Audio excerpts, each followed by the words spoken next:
Wrong అయిపోయావు అమ్మా.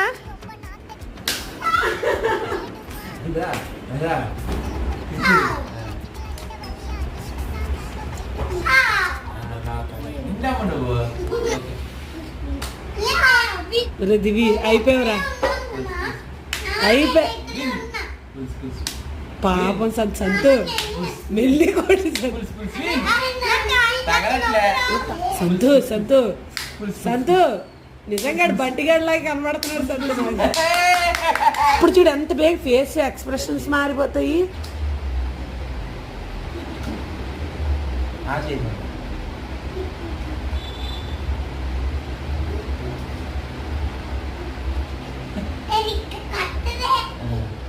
తప్పించుకోవడం రాద్దండి.